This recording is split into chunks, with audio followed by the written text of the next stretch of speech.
किस्सों के नगमे लाए हैं, गीतों की कहानी लाए हैं, बादल का उमड़ना तो देखो, नदियों की रवानी लाए हैं। नमस्कार, बहुत बहुत स्वागत है आप सभी का रंग तरंग में।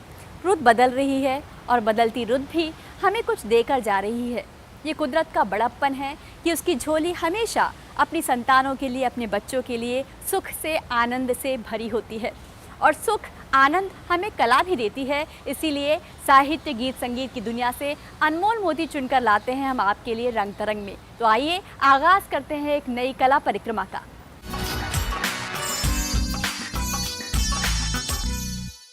फूल और पत्ते, कलियां, बादल, मिट्टी, पानी, रंग और धूप, थोड़े से सजदे के लिए बदले जाने कितने रूप। इस कुदरत में, इस कुदरत की हर शय में भगवान होता है, ऊपर वाला होता है, बस हमें नज़र चाहिए पहचानने की। इसी तरह हमारी कलाएं हैं जो अपने आप में जीवन की खुशियाँ, जीवन का आनंद समेटे हुए हैं। तो चलिए आपको लिए चलते हैं एक ऐसी नृत्य संध्या में जहाँ पर भारतीय शास्त्रीय नृत्यों के बड़े नामों ने अपनी प्रतिभा से संगीत के, नृत्य के आसमान को गुंजायमान कर दिया। इस नृत्य संध्या में न केवल डॉक्टर सोनल मानसिंह मौजूद थी, बल्कि ओडिशी, कथक और भरतनाट्यम जगत के कई बड़े और प्रसिद्ध नामों ने अपनी प्रस्तुति से दर्शकों का मन मोह लिया।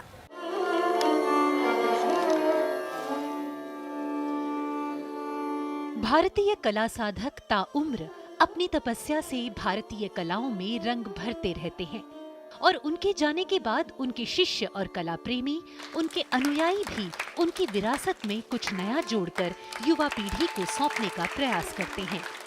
नृत्य गुरु प्रोफेसर मोहन खोकर भी ऐसा एक नाम था जिनका जन्म पाकिस्तान में हुआ और वे दक्षिण भारतीय नृत्यों में महारत हासिल करने वाले पहले उत्तर भारतीय पुरुष कलाकार थे जिन्होंने भरतनाट्यम की साधना की। महान नृत्य गुरु सरोजा वैद्यनाथन उनकी पत्नी है और दोनों ने भारतीय शास्त्रीय नृत्यों को एक नई उड़ान दी। प्रोफेसर मोहन खोकर की कला साधना को नमन करता हुआ एक बेहद सुंदर कार्यक्रम हाल ही में आयोजित हुआ जिसमें शास्त्रीय नृत्यों की दुनिया के जाने माने नाम शामिल थे। डॉक्टर सोनल मानसिंह, शोभना नारायण और सरोजा वैद्यनाथन ने इस कार्यक्रम में अपनी गरिमामयी मौजूदगी से चार चांद लगा दिए।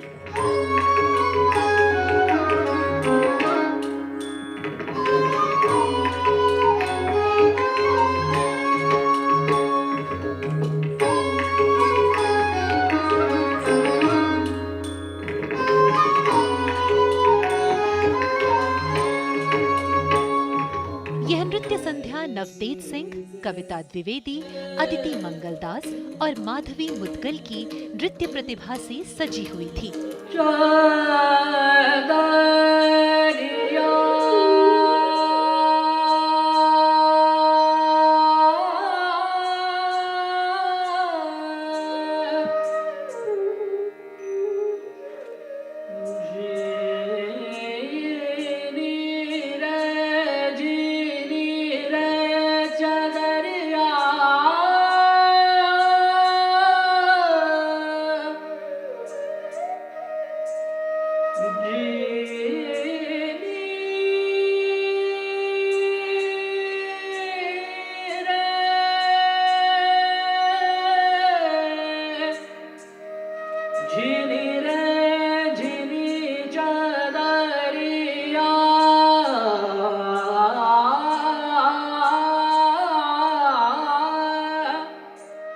अदिति मंगलदास ने इस कार्यक्रम में कथक नृत्य की मनमोहक प्रस्तुति दी। बिरजू महाराज की शिष्या अदिति लंबे समय से कथक साधना में लीन है और अपनी गुरु की महान विरासत को आगे बढ़ा रही हैं।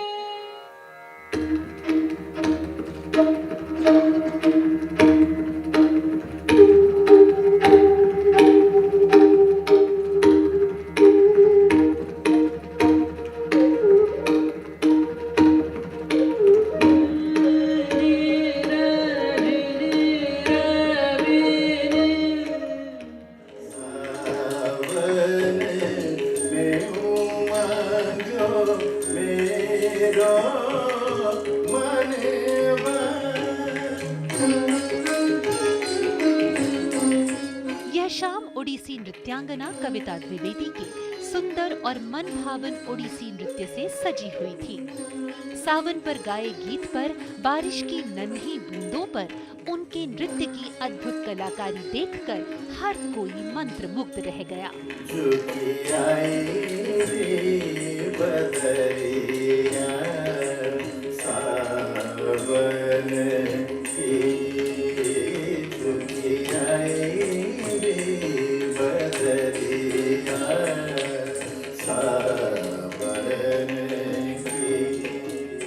और फिर सामने आई भरतनाट्यम गुरु नवतेज सिंह, जिनके नृत्य ने भरतनाट्यम नृत्य का ऐसा उत्कृष्ट रूप सामने रखा कि हर कोई हैरान रह गया।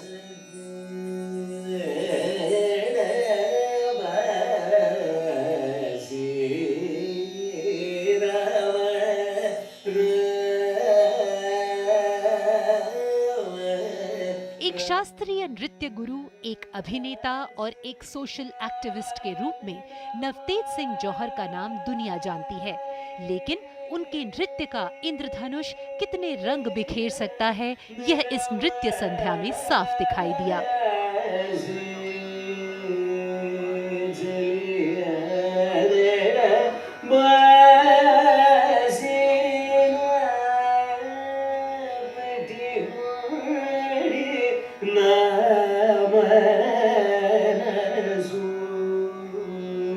भारत के उत्कृष्ट शास्त्रीय कलाकारों से सजी ये शाम कला प्रेमियों के मन में भारतीय शास्त्रीय नृत्यों के प्रति एक गहरा अनुराग जगाने में पूरी तरह से सफल रही।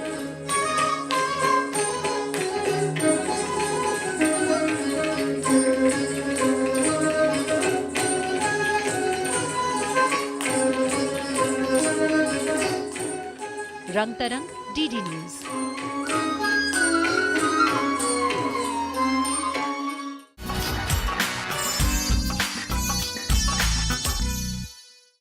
अपने पीछे जिंदगी की चहक छोड़ जाएंगे, फूल मुरझा भी गए तो महक छोड़ जाएंगे। हमारी लोक संस्कृति जिसकी खुशबू आज पूरी दुनिया में फैल रही है, और ओडिशा की लोक संस्कृति भी अपने आप में अनूठी है, क्योंकि यहाँ का हस्तशिल्प, यहाँ का हैंडलूम और यहाँ का नृत्य पूरी दुनिया में सुर्खियाँ बटोर रहा है। तो आइए आपको लिए चलते हैं कलिंगा क्राफ्ट में, जहाँ ओडिशा लोक जीवन से जुड़ी हर कला को, हर हस्तशिल्प को बहुत ही खूबसूरती से पेश किया गया।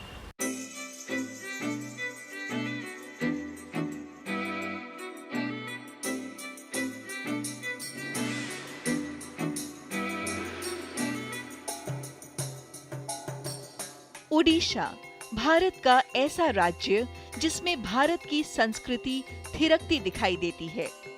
कभी ये कोणार्क का सूर्य मंदिर बनकर मुस्कुराती है, तो कभी पुरी की रथ यात्रा में इसकी झलक देखने को मिलती है। गीत, संगीत और नृत्यों के माध्यम से तो कभी शिल्प कला और मूर्ति कला, तो कभी हस्तशिल्प कलाओं के माध्यम से। हाल ही में दिल्ली के बीकानेर हाउस में ओडिशा की कला संस्कृति और गीत संगीत से सजा था कार्यक्रम Kalinga craft festival.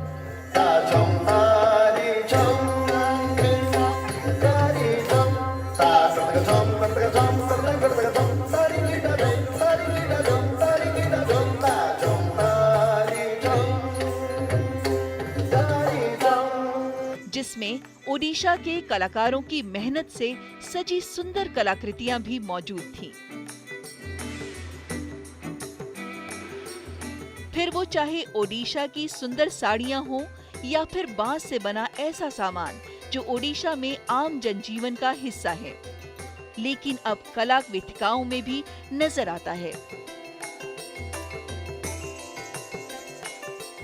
Kalinga craft में ओडिशी नृत्य के साथ एक अनुभव प्रयोग हुआ। ओडिशी नृत्य गुरु अनीता बाबू के नृत्य निर्देशन में ओडिशी नाट्यशाला के कलाकारों ने ओडिशा की सुंदर झांकी सजाई।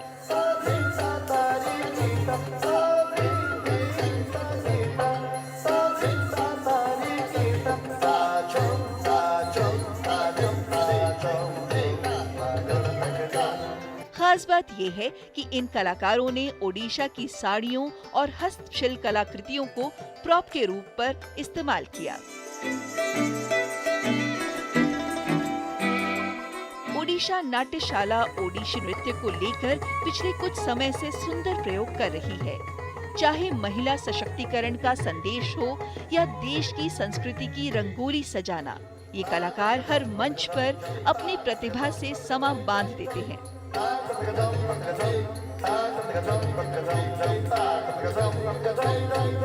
कलिंगा क्राफ्ट ओडिशा के रंगों को समेटे दर्शकों के लिए एक यादगार अनुभव छोड़कर गया, जिसके जरिए कला प्रेमियों को ओडिशा को और करीब से जानने का मौका मिला। रंग तरंग, डीडी न्यूज।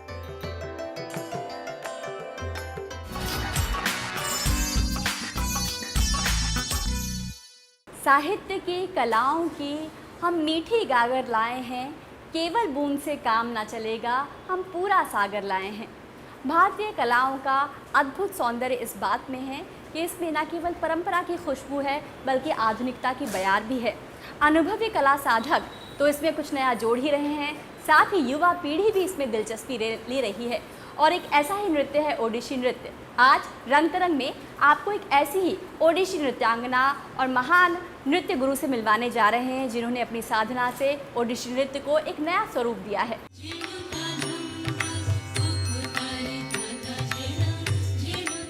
ओडिसी नृत्य भारत के प्राचीनतम शास्त्रीय नृत्यों में से एक है। केलुचरण महापात्रा जैसे महान कला गुरुओं ने इस नृत्य को नए आयाम दिए। उन्हीं की शिष्या और प्रख्यात ओडिसी नृत्य गुरु माधवी मुदगल आज ओडिसी नृत्य विधा में न केवल नए रंग भर रही हैं, बल्कि युवा पीढ़ी को ओडिसी की समृद्ध विरासत भी सौंप रही है। कलाकारों के परिवार में जन्मी माधवी मुदगल ने भरतनाट्यम और कथक के बीच ओडिसी को अपनी साधना के लिए चुना। कला की सेवा के लिए उन्हें पद्मश्री और संगीत नाटक अकादमी अवार्ड सहित कई बड़े पुरस्कारों से सम्मानित किया जा चुका है।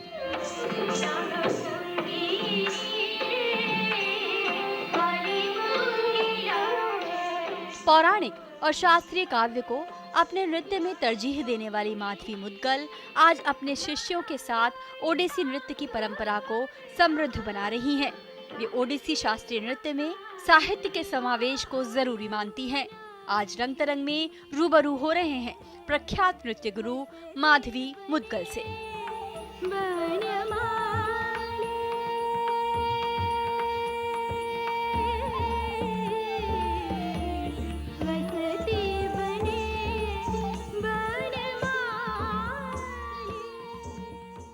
माधवी मुदगल जी, बहुत बहुत स्वागत है आपका रंग तरंग में। नमस्कार माधवी जी, आपके बचपन से सबसे पहले शुरुआत करते हैं जी। आपका जन्म एक ऐसे परिवार में हुआ जहां कलाओं का सागर बहता था। अपने बचपन के बारे में कुछ बताइए। जी, मैं ऐसा मानती हूँ कि मेरा परम सौभाग्य है कि मेरा जन्म ऐसे परिवार में हुआ जहाँ चारों ओर संगीतमय वातावरण था।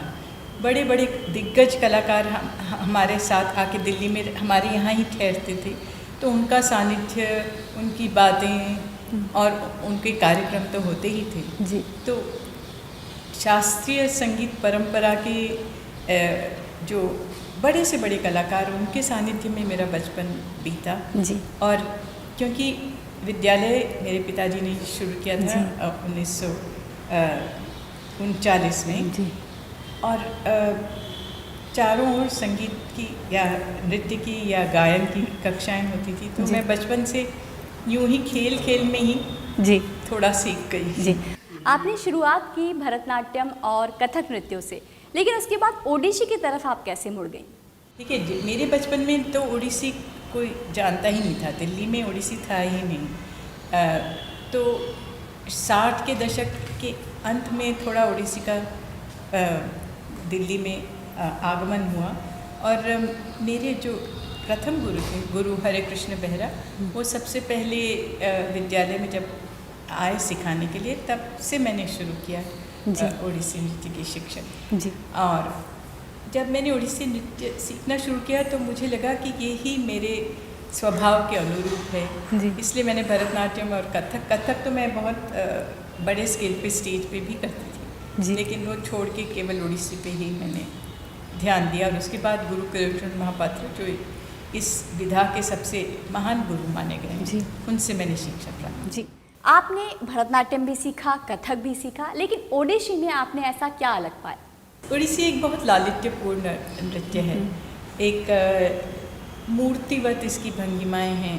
और मैं कथक तो खैर कर ही रही थी, भरतनाट्यम बचपन में सीखा था, परफॉर्म नहीं किया था। लेकिन इसका एक ऐसा स्वरूप था जो मुझे, जैसा मैंने कहा, मेरा जो कैरेक्टर है उसके अंडरस्टेटेड, थोड़ा लाउड नहीं है और बहुत ही सटल फॉर्म है, इसीलिए मैंने ओडिसी ने मुझे आकर्षित किया है। और अगर इस नृत्य की व्याकरण की बात करें, इस नृत्य की मुद्राओं की बात करें, अपने आप में काफ़ी मुश्किल ये नृत्य माना जाता है। कहाँ से इसकी मुद्राएं आई हैं, कैसे इस नृत्य की शुरुआत हुई? यह नृत्य, जैसा मैंने कहा, मूर्तिवत है। तो इसकी जो भंगिमाएं हैं वो जो हमारे शिल्प शास्त्र की जो व्याकरण है कि किस प्रकार शरीर के भंग, कहाँ से भंग होना चाहिए, ओडिसी नृत्य में ये सबसे अधिक इसका उसका समावेश है। जो त्रिभंगा, जो त्रिभंग, हाँ, जो त्रिभंग मतलब शरीर के 3 भंग। तो ये ओडिसी की एक सबसे प्रमुख भंगिमाएं 2 मानी जाती हैं, चौक, एक स्क्वायरिश पोजीशन, और त्रिभंग जिसमें शरीर के 3 बेंड्स आते हैं। तो ये सब शिल्प शास्त्र से उद्धृत है। अच्छा। और ऐसा हम मानते हैं कि ओडिसी नृत्य का सबसे पहला प्रमाण लगभग ईसा से 100 वर्ष पूर्व मिलता है। तो जो भुवनेश्वर के पास उदयगिरी खंडगिरी गुफाएं हैं, उसमें एक पैनल है, रॉक कट पैनल, जिसमें एक नर्तकी और उसके साथ संगतकार दिखाए गए, मतलब एक फॉर्मल प्रेजेंटेशन जिसमें ऑडियंस भी है, राजा है, उसकी रानी है, और ऑडियंस है, उसके म्यूजिशियंस हैं। तो ऐसा मानते हैं कि ये सबसे पहला एक डांस प्रेजेंटेशन का प्रमाण है। आपने 2 गुरुओं से ओडिसी नृत्य की शिक्षा ली, लेकिन केलुचरण महापात्र जी ने आपके जीवन में क्या योगदान दिया? मेरे जीवन में उनका क्या हाथ है? मैं आज जो हूँ केवल उनकी वजह से हूँ, ये मैं पूरी तरह मानती हूँ। उन्होंने मुझे ऐसी दृष्टि प्रदान करी है जो आज मैं आगे अपने शिष्यों को सिखा सकती हूँ, कुछ कोरियोग्राफ कर सकती हूँ। तो उनके बगैर तो मेरा ओडिसी कुछ भी नहीं। जी, उन्होंने गीत गोविंद पर भी बड़ी सुंदर कोरियोग्राफी नृत्य निर्देशन किया, और एक जो उनका मंच प्रस्तुति है जिसकी चर्चा हमेशा कला जगत में रही है, बिरजू महाराज जी के साथ। जी जो जी हाँ, मैं सौभाग्यपूर्ण उस कार्यक्रम में दिल्ली में जब था, कमानी में, तो मैं मंजीरे पे थी गुरु जी के साथ। वाह, कुछ बताइए उस अद्भुत घटना के बारे में। देखिए, 2 ऐसे लेजेंड्स जिन्होंने पूरे भारतीय जो शास्त्रीय नृत्य हैं, उन कथक और ओडिसी नृत्य की कलाओं को एक ऐसा स्वरूप प्रदान किया इन 2 दिग्गज कलाकारों ने। एक कथक का जो आप स्वरूप देखते हैं या ओडिसी का आप स्वरूप देखते हैं, ये इन 2, मैं ऐसा मानती हूँ कि इन 2 कलाकारों की वजह से, और ये गुरु भी रहे, इन्होंने, इन दोनों कलाकारों ने बहुत सिखाया, बहुत उदार हृदय से अपनी कला आगे दी है। तो वो प्रस्तुति जिसमें गुरुजी राधा थे और महाराज जी कृष्ण का रोल कर रहे थे, तो गुरुजी तो गीत गोविंद की अष्टपदी, गुरु यदुनंदन उनका इतना फेमस अष्टपदी है, मतलब एक बॉल्ड हेड, कोई इतने बहुत हैंडसम नहीं, लेकिन जब वो स्टेज पे आते थे तो ऐसा लगता था कि सच में एक षोडशी, एक 16 वर्ष की लड़की नृत्य कर रही है, इतना उनका सौंदर्यपूर्ण नृत्य प्रस्तुति थी। तो इसमें वो राधा थे, महाराज जी कृष्ण थे, तो ऐसा सुंदर, ऐसा वातावरण, बहुत एक अद्भुत दृश्य था वो। हाँ, पढ़ाई आपने आर्किटेक्ट में की है, तो स्पेस का यूटिलाइजेशन शायद। बिल्कुल आपने सही कहा, स्पेस का यूटिलाइजेशन, आर्किटेक्चर कहें तो वो भी एक स्पेस से खेलना है, स्पेस को सजाना है। जी। तो नृत्य भी एक उसका ही स्वरूप मैं मानती हूँ। जी। किस तरह से स्पेस को, उसमें ताल और लय भी समावेश हो जाता है। जी जी। उसको तो अपनी खुद की कोई कोरियोग्राफी, अपना खुद का कोई ऐसी रचना जो आपको बहुत दिल के करीब हो, बहुत पसंद हो, कोई ऐसी प्रस्तुति? मैंने जो सबसे पहले 3 लड़कियों के साथ किया था, सोहम अस्मि, जो ईशावास्य उपनिषद के मंत्र पे आधारित है। वो क्योंकि पहली थी इसलिए पता नहीं, लेकिन एक अद्भुत कुछ कृति बन गई थी। वो जो बनती है वो मैं ये मानती हूँ ये मेरी अपनी नहीं है, ये गुरुओं की देन से ही वो दृष्टि प्रदान होती है कि आप कुछ इस प्रकार बना सकें। तो मेरा ये सौभाग्य है कि मेरे जो भाई हैं मधु, उनका जो सांगीतिक रचना वो ही करते हैं, तो उससे एक बहुत सहारा है जी। और मेरी बहुत अच्छे स्टूडेंट्स हैं जो बड़ी तत्परता से मेरे साथ काम करते हैं। और अगर आपके पिता की बात करें, वो अपने आप में बड़े रचनात्मक व्यक्ति थे, इतना कुछ उन्होंने संगीत के इस दुनिया को दिया है, लेकिन उनके एज अ राइटर, लेखक के तौर पर जो वो छोड़ कर गए हैं, ख़ासकर इस देश की एक पूरी पीढ़ी को उन्होंने एक शानदार बचपन दिया है, एक चिड़िया अनेक चिड़िया के रूप में। उसके बारे में कुछ बताइए, क्या अनुभव था उसका? क्वायर का उन्होंने बहुत प्रोपगेशन किया। अच्छा। एक बहुत हाई लेवल पे और एक हर स्कूलों में, ये जो हिंद देश की निवासी आप कह रही हैं, उन्हीं की रचना है जो हर स्कूल में आज भी सिखाई जाती है, NCERT के जो उसमें। तो बच्चों के लिए कैसी रचना होनी चाहिए कि उसके शब्द कैसे होने चाहिए जो बच्चों के रुचिकर हों, उसमें नायिका का वर्णन या ऐसी चीज़ों की आवश्यकता नहीं है। ऋतुओं का वर्णन, फूल पत्ते, खेल, इस तरह की रचनाएं उन्होंने बच्चों के लिए बहुत बनाई। शास्त्रीय बंदिशें तो बनाई नहीं। जी जी। क्या एक कलाकार के लिए, एक नृत्यांगना होने के नाते पूछ रही हूँ, पढ़ना कितना ज़रूरी है, साहित्य से जुड़ा होना कितना ज़रूरी है? बहुत ज़रूरी है, क्योंकि अक्सर कई बहुत प्रबुद्ध केवल शास्त्र में रह जाते हैं, लेकिन क्योंकि शास्त्रीय नृत्य जो हमारे हैं उसमें साहित्य का बहुत बड़ा स्थान है। अभिनय हम साहित्य पे ही करते हैं, तो उच्च साहित्य होना बहुत आवश्यक है और साहित्य की जानकारी होना, उसको समझना, क्योंकि हम जब कोई रचना तैयार करते हैं तो अब कवि ने लिख दिया, एक है संग धाये नंदलाल और गुलाल दो, दृगन गए जो भरी आनंद मढ़ैन। एक साथ गुलाल और कृष्ण दोनों मेरी आंखों में आ गए हैं, समा गए हैं। होली का वर्णन है, लेकिन कृष्ण के, राधा कह रही कि मेरी आंखों में समा गए हैं।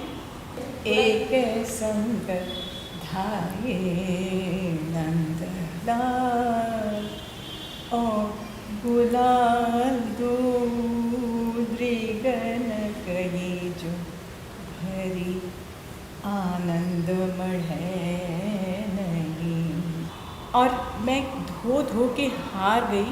गुलाल तो निकल गया, लेकिन ये अबीर तो कढ़े, लेकिन अहीर नहीं कढ़ रहा, वो कृष्ण नहीं निकल रहे। अगर ये ना आप समझें तो आप ये कैसे कर सकते हैं? तो साहित्य की समझ बहुत आवश्यक है। तो ये युवा पीढ़ी इस तालमेल को कायम रखने में क्या कामयाब हो रही है? युवा पीढ़ी को बहुत जल्दी है, हर चीज़ एक मिनट में चाहिए, जल्दी से स्टेज पे आना है। लेकिन ये हमारी शास्त्रीय नृत्य कला का, इसमें धीरे धीरे खिचड़ी पकानी पड़ती है। जब तक वो पके ना, तब तक उसका स्वाद नहीं आएगा। बहुत सुंदर। आपने बाहर भी परफॉर्म किया है, देश में ही परफॉर्म किया है। क्या जो कला रसिक हैं हमारे देश के और बाहर के, उनमें क्या कोई फ़र्क आपको महसूस हुआ कभी? हाँ, देखिए, हमारे देश में हम ऐसा मानते हैं कि रसिक गण को थोड़ा सा ज्ञान है। एटलीस्ट कई जगह की ऐसी ऑडियंस है, आप समझो कलकत्ता है, चेन्नई है, दिल्ली में भी कुछ, एक जनरल नहीं कहूँगी, लेकिन एक ऐसी ऑडियंस है जो समझती है। तो जो शास्त्रीय नृत्य या संगीत ऐसा है कि जिसमें रसिकों को भी थोड़ा ज्ञान होना आवश्यक है। कोरोना के वक्त में एक रुका था कला का थोड़ा सा प्रवाह, और ऑनलाइन क्लासेस का बड़ा दौर शुरू हुआ था, उसके बारे में आपका क्या विचार है? जो नेट पे क्लासेस, हम सब इतने जुड़े रहे कि, और हमको बांधे रखा है इस दुविधा पूर्ण वातावरण में। लेकिन उस वक्त के लिए कैसे सिखाया जाए, उस पर एक अलग ढंग से सोच हुई और उस माध्यम से सिखाया, तो एक अलग अलग उनका, मेरे को लगता है कि दिमाग खुला है। आपसे आखिरी सवाल है माधवी जी, आप अपने नृत्य के माध्यम से क्या देना चाहती हैं, क्या छोड़ के जाना चाहती हैं युवा पीढ़ी के लिए? मुझे लगता है जो भी बच्चे सीखते हैं, छोटे बच्चे, सब तो कलाकार स्टेज पे नहीं आते ना। अगर हज़ारों 3000 सीखते हैं तो उसमें से शायद 3 या 4 ही कलाकार निकल के उभर के आते हैं। लेकिन जो भी नृत्य सीखता है वो उसके जीवन को एक बदल देता है। एक अगर उन्होंने 5, 6, 7 साल शास्त्रीय नृत्य सीखा है तो उनके जीवन में एक रुचि तो पैदा होती ही है शास्त्रीय नृत्य संगीत के प्रति। जो हमारी परंपरा है, हमारे जो टेक्स्ट हैं, हमारे जो संगीत है, इन सबको भी समझना थोड़ा सा आ जाता है तो जीवन उनका अवश्य बदलता है। जी, बहुत बहुत शुक्रिया माधवी मुदगल जी, हमसे इतनी विस्तार में ओडिसी नृत्य पर चर्चा करने के लिए। आपके प्रश्न बहुत अच्छे थे, इसलिए बहुत आनंद आया मुझे। जी, बहुत शुक्रिया, थैंक यू।